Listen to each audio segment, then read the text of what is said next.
Today, right now, I'm sure you've heard the wind all night. It is a breezy start to our Fat Tuesday here across the coastal bend.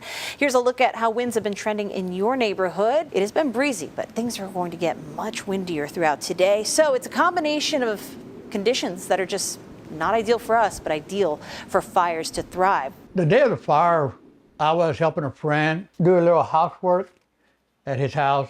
And then by noon, we called it a day.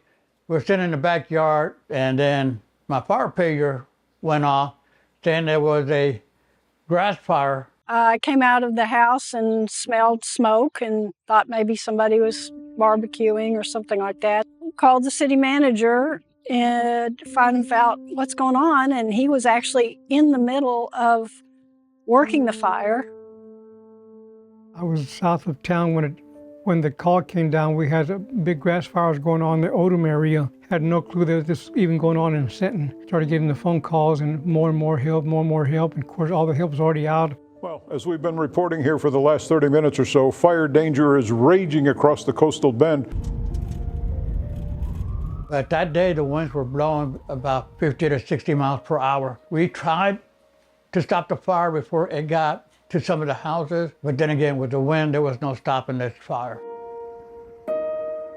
My career, I don't think I've seen anything like this before. Grass fires and things like that have, kind of become something I see a little bit more commonly, but never to this extent. Andy, I'm at the corner of East Main Street and North Russ Avenue. You could see behind me, this is what's happening in Sinton right now. This is how bad it is right now. The air, it's black, lots of smoke. At the time, which had just started, we found out later that it was because of an arc on the electrical lines. That day is a blur after that. It just went so fast. And eventually it burned the houses next to me.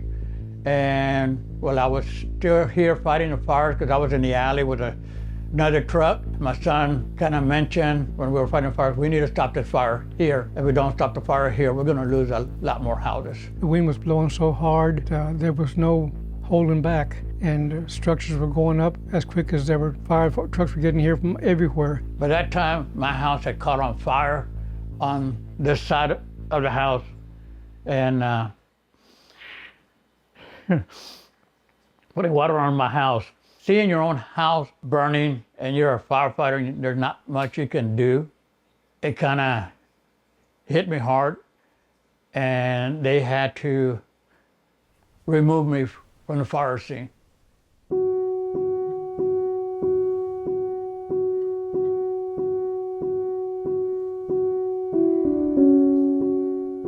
It wasn't until 4 o'clock in the morning the next day that they finally let me come back to see if my house was still standing.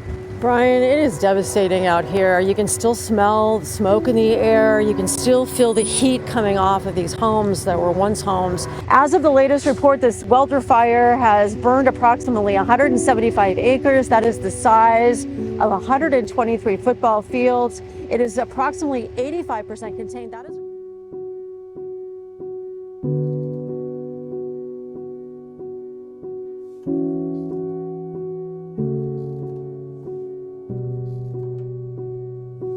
My immediate reaction the next day when we walked through the neighborhood in the area of the fire with Tatum, truthfully, I cried. It was just absolutely heartbreaking. These are people I knew. Into the dining room, and then it ended up my whole utility room here was all burned. I did have some fire damage and some water damage here on the east side. Mayor Mary Speidel has issued a declaration of emergency and is asking the governor's office for assistance. And if you went out there to the scene, one house was totally perfect. The next one was burned down to the ground. So I'd never seen anything like that before. I believe in power and prayer, and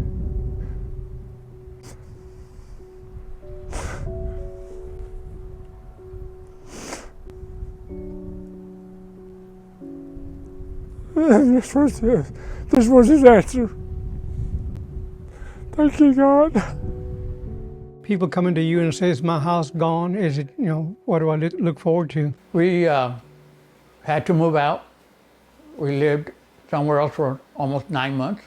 And during that time, I'm very grateful to our community. This is the Wall and Sheffield's family new home. Our move-in date is Saturday, and for how long we're going to be in here, I cannot really answer that right now. A nursing home turned hotel. The Garden Inn has opened its doors to victims of the Sinton fires. During the fire, again, it was the whole community coming together to try and support everyone. And the people that live here, they stepped up for me, not just because I'm a firefighter, because I am part of this community. Pete Trevino is known throughout the Coastal Bend. Trevino and Big Bertha have barbecued for many fundraisers and community events. Helping Sinton neighbors during this hard time is especially important to him. Grew up here, and some of his siblings, they still live here. Well, it reinforced my belief in Sinton and San Patricio County as a county itself, because everyone came together. And that speaks volumes for the people that were directly involved, and it also speaks volumes for the people in Sinton who did nothing but step up, support, and rally behind these folks that lost, in many instances, everything. San Patricio County Judge David Krebs, he praised the rapid response from crews across the region, saying the road to recovery won't be easy, but the community's resilience will see them through.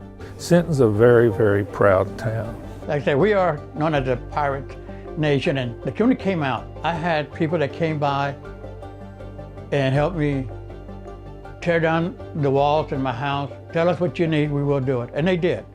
They never asked for money, they never asked for anything else. All they said is, we're your family.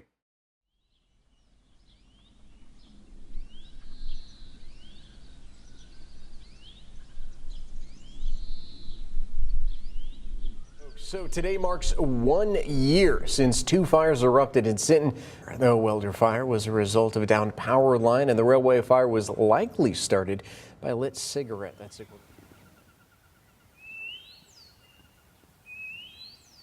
We look at it as the community coming together, helping everybody, helping each other on time of need. Try to keep myself busy and around people, because I don't want to be left alone. I've had a few panic attacks when me and my wife had gone out, all due to what had happened to us on that day. A lot of houses never came back up again. Hopefully people will remember that a year ago we went through a big loss and use some common sense when it comes to burning. But I've learned to kind of adjust to it and just try to do my best to continue doing what I did before the fires, But I'm still out there fighting fires, helping people, because that's what I like to do. We're going to move forward. We have things happen that are bad, but we're going to move on, and we're going to be okay.